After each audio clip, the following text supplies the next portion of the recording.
মঞ্চে উপবিষ্ট আছেন আমাদের প্রাণপ্রিয় নেতা, আজকের সভার সভাপতি মাহমুদুর রহমান মান্না। মঞ্চে উপবিষ্ট আছেন নাগরিক ঐক্যের উপদেষ্টা, নারায়ণগঞ্জের মানুষের প্রাণপ্রিয় নেতা জনাব এস এ আকরাম ভাই। মঞ্চে উপস্থিত আছেন নাগরিক ঐক্যের সাধারণ সম্পাদক। মঞ্চে উপস্থিত আছেন নাগরিক ঐক্যের প্রেসিডিয়াম সদস্যবৃন্দ। মঞ্চে উপস্থিত আছেন নাগরিক ঐক্যের কেন্দ্রীয় নেতৃবৃন্দ এবং আরো যারা উপস্থিত আছেন নাগরিক ঐক্যের সমস্ত অঙ্গ সংগঠন, যুব ঐক্য, ছাত্র ঐক্য, নারী ঐক্য সহ সবাইকে জানাই আমার শুভেচ্ছা। বক্তৃতা দেওয়ার সময় এখানে কেন্দ্রীয় নেতৃবৃন্দ আছেন, তারা বক্তৃতা দিবেন। সময় খুব সংক্ষিপ্ত, তো আমি এই বিচার বিভাগ নিয়ে সংক্ষিপ্ত কিছু অভিজ্ঞতার কথা বলতে চাই। আমার নেতা মাহমুদুর রহমান মান্নাকে আজ 8 বছর যাবৎ চার্জশিট দেওয়া হয় না। কেন ওনাকে গ্রেপ্তার করা হয়েছিল, কেন ওনাকে গুম করা হয়েছিল, অনেকেই হয়তো জানেন না, সাধারণ মানুষ হয়তো জানে না। ওনাকে রাষ্ট্রদ্রোহী মামলায় কেন দেওয়া হয়েছিল? কারণ মাহমুদুর রহমান মান্না হচ্ছে একটি প্রতিবাদী কণ্ঠস্বর। এই বাংলার ইতিহাসে আপনারা জানেন, এই মাহমুদুর রহমান মান্নার সারা জীবন ওনার রাজনীতি ছিল প্রতিবাদ, সাধারণ জনগণের পক্ষে। সেই জিয়াউর রহমানের সময় থেকে মাহমুদুর রহমান মান্না কখনো ক্ষমতার জন্য রাজনীতি করে নাই। জিয়ার ডাকেও উনি ক্ষমতা দিতে চেয়েছিল, এরশাদ ক্ষমতা দিতে চেয়েছিল, উনি ক্ষমতার রাজনীতি কখনোই করেন নাই। মাহমুদুর রহমান মান্না 1990 গণঅভ্যুত্থানে উনি এই আজকের যে ফেসিবাদ, এই অলিগার গভর্নমেন্ট, এই আওয়ামী লীগ থেকে এসেছেন, উনি এখন নাগরিক ঐক্যের প্রতিষ্ঠাতা। কি অপরাধ ছিল মাহমুদুর রহমান মান্নার? কারণ মাহমুদুর রহমান মান্না জনগণের পক্ষে কথা বলেন, প্রতিবাদ করেন, যার জন্য আজকে আমাদের প্রধানমন্ত্রী, আপনি সবকিছুতেই আপনাকে ছাড়া কোনো সিদ্ধান্ত হয় না।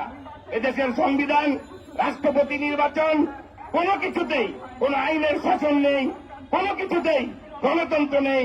এককভাবে আপনি সবকিছুই সিদ্ধান্ত নেন, সেটা একটা রাষ্ট্রের হওয়া উচিত নয়। আজ আওয়ামী লীগ ভাইদের বলতে চাই, আমিও ব্যক্তিগতভাবে 30 বছর আওয়ামী লীগ করেছি। এই আওয়ামী লীগ করে এই বছর 2022 সালে শুধুমাত্র প্রতিবাদ করার কারণে, অন্যায়ের বিরুদ্ধে রুখার কারণে 9টি মামলা আমার বিরুদ্ধে দেওয়া হয়েছিল। একটি ঘটনা বলি, কিছুদিন আগে আমি আমার অ্যাডভোকেটকে একটু উত্তেজিত হয়ে বলেছিলাম, ভাইজান আমাকে তো সিএমএম কোর্ট থেকে খালাস দেওয়া হয়েছে এবং যারা ষড়যন্ত্রকারী তাদের বিরুদ্ধে 211 মামলা দেওয়া হয়েছিল, অভিযোগ করা হয়েছিল। কিন্তু আমাদের মহামান্য বিচারপতিরা যে রায় দিয়েছে, সেই রায়ের কপি আমার কাছে, সেই রায়ে উল্লেখ করেছিল আমাকে বেকসুর খালাস দিয়েছে, কিন্তু যারা মিথ্যা মামলা দায়ের করেছে তাদেরকে উনি পুলিশ আইনগত ব্যবস্থা নেওয়ার কথা বলেছিল। কিন্তু মাননীয় বিচারপতিগণ, আমি বক্তৃতার শুরুতে বলেছিলাম যেই স্বাধীনতা যুদ্ধের সময় ওই পাকিস্তানি হানাদারদের বিরুদ্ধে আমরা এই প্রতিবাদ করত, যে বিচারপতি তোমাদের বিচার করবে যারা, আজ যে দেশে সেই জনতা।